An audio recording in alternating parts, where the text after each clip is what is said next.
Hello and welcome to this session of Maritime Medicine in which we discuss hazardous materials. By the end of this session, you'll be able to define hazardous materials, or Hazmat, identify the most common causes of death and injury in hazmat incidents, and identify both the IMO and U.S. Department of Transportation resources that guide your care in incidents involving hazmat. So what is hazardous material? It's any substance in any state that can harm people, property, or the environment, or any material, regardless of how it's toxic, that would be a danger to life or the environment if released without precautions. And it's all contextual. Milk is considered a hazardous material. If released in sufficient quantity into a waterway, it's an asphyxiant and will kill fish. So a milk spill becomes a hazardous materials spill in the right circumstances. For ships carrying dangerous goods, they will need additional medicine, antidotes, and special equipment, and the guide for that is the IMO's Medical First Aid Guide for Use in Accidents Involving Dangerous Goods, or the MFAG book.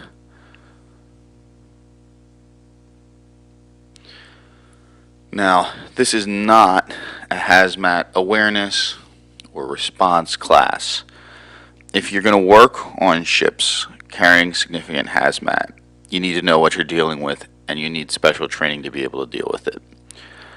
For you, just as a medical provider, there will always be hazmat around, and you need to know what resources you'll have to be able to help you figure out what's going on. So the MFAG, or, quote, its national equivalent, which in the U.S. is the Department of Transportation's Emergency Response Guidebook, or the Orange Book, are guidelines for you, and those resources are available as PDFs.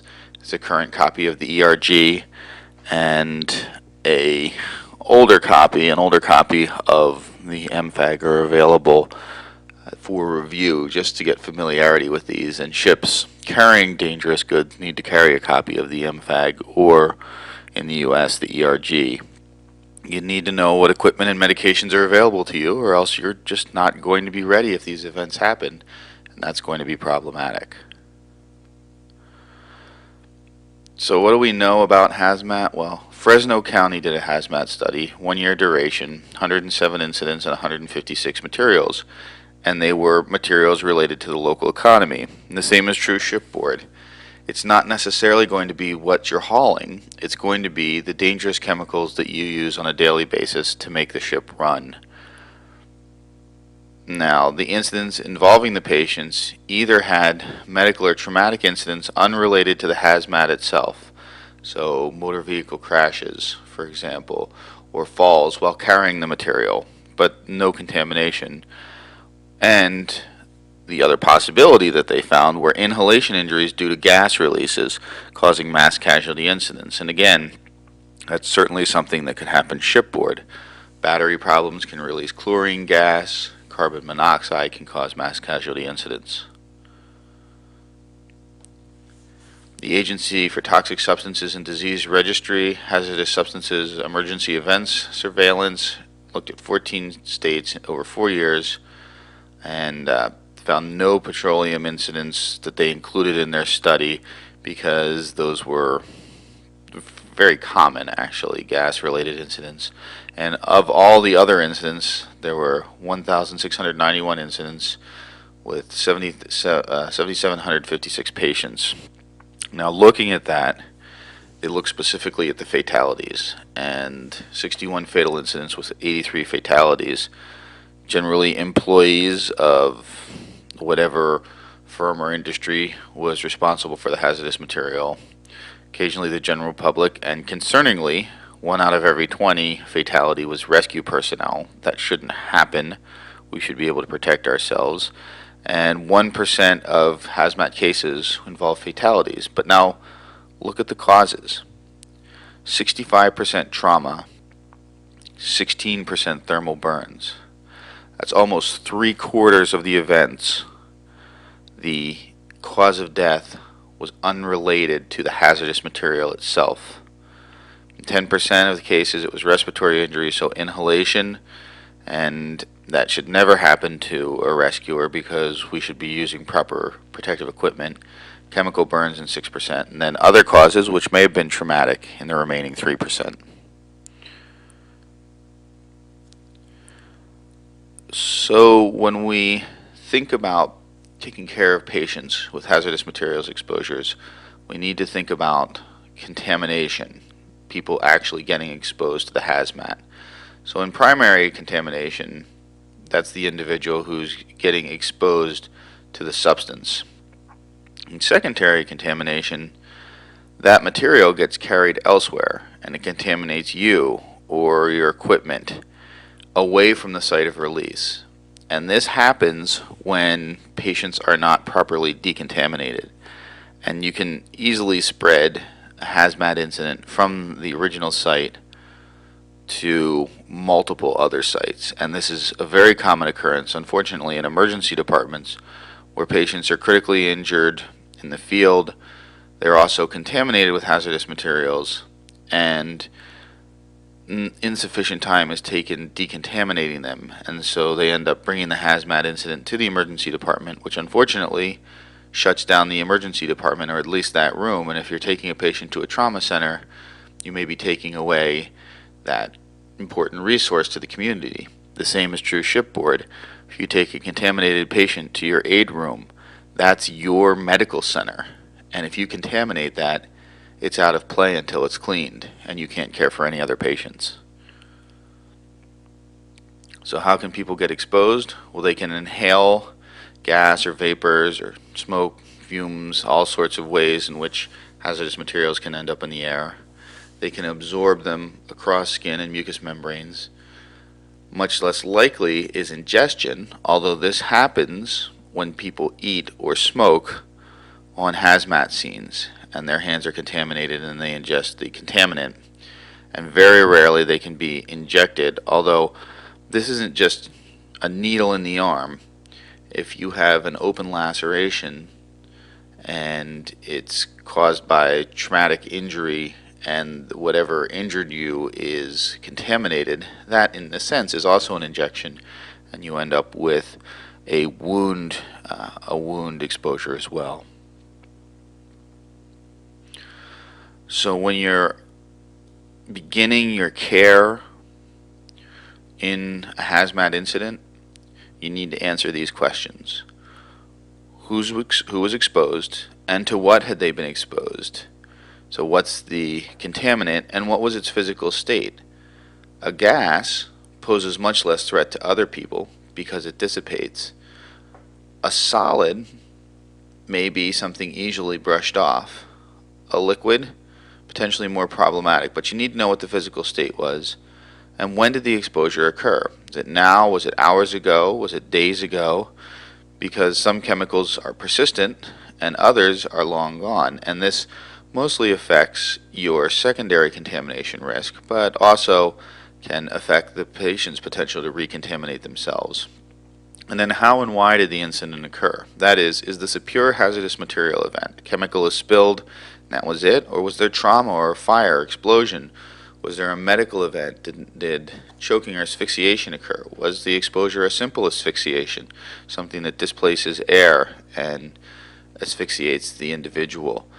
So thinking back to the causes of death, you can see why it's important to know what else may have happened in conjunction with this event. Generally speaking, we have a zone scene. So you have a hot zone, and that's where the incident is, and that's where both individuals and the environment are contaminated. Surrounding that is a warm zone, or the yellow zone, and the hot zone is the red zone. And so you've got this surrounding yellow zone or warm zone in which people are contaminated and they contaminate other things, but the scene itself was not initially contaminated. And you have an access control point that connects the hot and the warm zone. And then you've got a warm and a cold zone and another access point separating those two. So that's the yellow and the green. The green is the cold zone. And in the cold zone, everyone's been decontaminated. So the environment can no longer be contaminated by the patient or the responders. So your yellow zone's your transition zone, the red zone is where the environment and the patients are primarily contaminated, and the green zone is where no one is contaminated. You need to self-protect and wear the appropriate level of protection for the threat. So level A, which are the folks in the yellow suit, are completely encapsulated. That's tremendous heat stress, and that actually is very common injury to responders, is that they end up with heat stress from the personal protective equipment. But they are completely isolated. They have respiratory and complete physical isolation from the environment. The folks in the white are in level B suits, and they don't have complete encapsulation, but they're very well protected from the environment. And you have to know your chemicals to know which level of protection you need. And if you don't know what's going on, you always wear level A. Level C is firefighter turnout gear. And then level D is your standard street clothes. Now again, remember, most injuries occur from the trauma or fire or explosion, and so you need to keep that in mind as well as you're approaching the scene, that it may not be the hazardous material that's the threat to you, it may be the scene itself in terms of fire or trauma risk. So protect yourself. In the hot zone, you immobilize the C-spine, control exsanguinating bleeding, put in an oral airway, ventilate a patient. That's it. No further care. And then in the warm zone, your goal is to remove the patient from the hazmat and the hazmat from the patient. Time is tissue. So if they actually have a hazardous materials exposure and that's now contributing to their injury, you need to get the hazmat off of them. By moving the patient from the hot zone to the warm zone, you're removing the patient from the hazmat scene, although, again, remember, when you move into the warm zone, you are now contaminating that warm zone, so there's still hazmat around. You need to prevent secondary contamination, both yourself and recontaminating a patient, and you want to avoid contaminating your medical facilities, and you need to alter absorption. And the way we typically alter absorption in hazardous materials incidents is lots and lots of washing. Now, the solution to pollution is dilution. So if you have a substance that's known to be water reactive, keep in mind that they're almost all also air reactive, and so they'll have had their chemical reaction long before you get there. But unless you absolutely know that a substance is water reactive, your job is to dilute, dilute, dilute. So brush away any solids, and even for water reactive substances, brushing away the solids will make a tremendous difference. Then water, water, water, water, water, water, water. Wash away everything. Even water reactive substances, if you put enough water on them, the reaction is carried away from the patient. And if you don't know whether or not the chemical is water soluble, so you think it's petroleum based, it's much more viscous, you can add a liquid detergent, something like dish soap, frankly, to help wash away anything that's not water soluble. But the key to decontamination is water, water, water, water, water. Fortunately, you have access to a lot of water. Make sure that you don't miss any contaminated area. So the scalp and body hair are very commonly missed. Then the genitalia are missed because rescuers feel uncomfortable with completely stripping patients down. And if the underwear is soaked, the genitalia are going to get injured. Skin creases and folds, the hands, the feet, and under the nails, the eyes, and if they have contacts, they need to be removed. This is a patient's back. This was a patient who was a truck driver, was involved in a motor vehicle crash. His diesel tanks ruptured.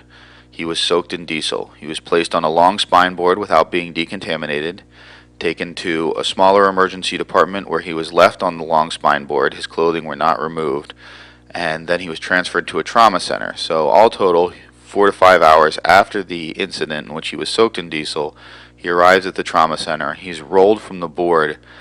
His clothes are cut off, and this is the injury that's seen. That's a chemical burn from the diesel that he was laying in. During and after decon, you need to treat the patient, not the hazmat. The hazmat is treated by decontamination, so washing the patient off. But your job is to treat the patient. So don't let them die because they don't have an airway. Don't let them die because you missed trauma. Don't let them die because you missed the fact that they had a heart attack, which is why they fell into the vat of whatever it was. Now, during and after decontamination, you need to treat the patient. Doing decontamination will treat the hazmat. That removes the hazmat. There's very few hazardous materials events that have specific antidotes. So your initial focus really needs to be treating the patient. A patient without an airway will die, so don't let anybody die because they don't have an airway. The trauma will kill the patient. Make sure you're not missing significant traumatic injuries. Medical emergencies, like the heart attack that caused them to fall in the first place, that caused them to spill the hazardous material in the first place, that will kill them. Make sure you don't miss the medical emergency. And then think about the hazmat. For specific substances, there may be specific treatments and antidotes. So refer to the MFAG and refer to the Orange Book. They both have information for you on what you can do for specific substances. But again, the primary treatment for the hazmat is decontamination. The primary treatment for the patient is to make sure they don't die of anything else that was avoidable. Please complete any associated knowledge reviews, and if you have any questions, don't hesitate to contact your professor or instructor. Thank you very much.